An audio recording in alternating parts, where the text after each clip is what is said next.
Okay, so this step is going to show you how to make some layers using the rectangular marquee tool, which is right next to the move tool.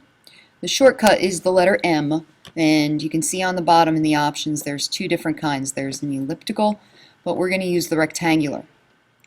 We're going to set it up where the aspect is going to be completely normal, nothing is going to change, no feathering, nothing. These should all just be the same or untouched. And what you're going to do is you are going to select about 8 layers or so. Okay, you're going to select one layer for your eye, one for the other eye, one for your nose, one for your mouth. So that's 4.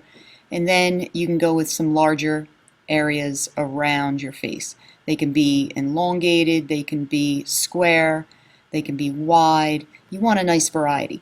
Okay, so let's start off with one of the eyes. You're going to use the rectangular marquee tool, and as long as you have an eye inside of it, the entire eye, you don't want it to be like this. You want to get the entire eye at least. After you let go of the marquee, you can go inside and you can actually move it around. Okay. Now, just like how we used the polygonal lasso tool, we have a marching ants around it. We have a selection. We're going to right-click and lay via copy, and you're going to notice that we now have a new layer in our layers window, and it has the eye. Before we go any further, just so it doesn't get mixed up, we're going to rename layer 1, and we're going to call it right eye. It's not really our right eye, it's our left eye, but it's on the right side. So then what we're going to do is we're going to apply a filter to it.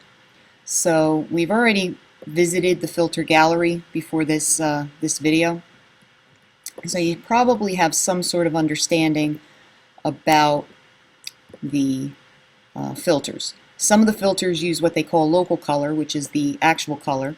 Some of them use colors that are different from local color, such as this. These colors come from whatever is selected down here in the foreground and background color. So let's say that you want there to be a nice bright blue and maybe with a nice bright green.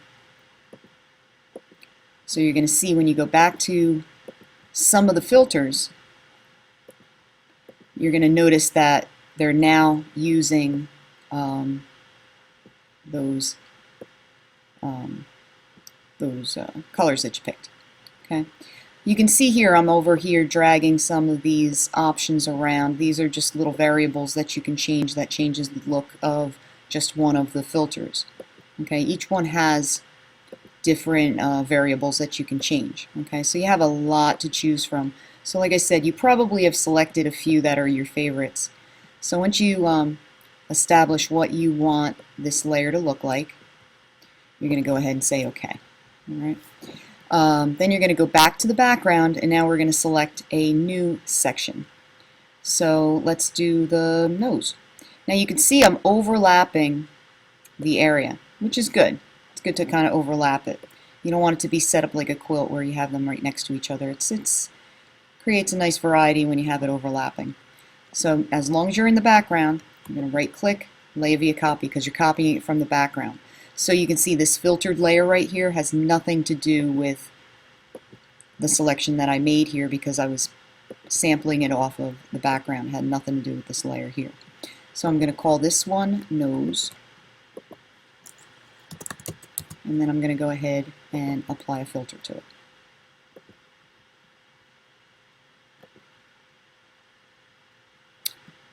You want a nice variety. You want some local colors. You want some, some more with some really bright colors. You can even incorporate chrome. Glow is another one. I think it's glowing edges, and I think it's in stylized. That one's pretty cool, but depends on the area that you're selecting, and you probably do have to change these variables to make it look really, really good. You can always change your mind. Like, let's say you don't want this particular filter on your nose, you can redo a layer. You can go ahead. I just made the nose layer invisible, I'm going to go ahead and make a new selection in the background. Leave you a copy. And then I can go ahead and just apply different filter to it.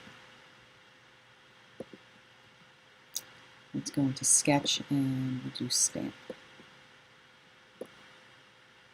So like I said, you just mess around with these variables and see what looks kind of cool. Now, if you want to, you can move these layers in different order. If you want the right eye, for example, if you want this eye layer to be behind this layer, it's just a matter of moving them around. This is the top layer, the background's always on the bottom, it's the bottom layer. So it goes from top layer to bottom. So you can see that just by dragging them, I'm switching the order of them. So it's really going to change the look of your image. So keep playing around. You want at least 8 layers of different areas, different sizes, different filters, different effects, and have a good time with it. Play around with it.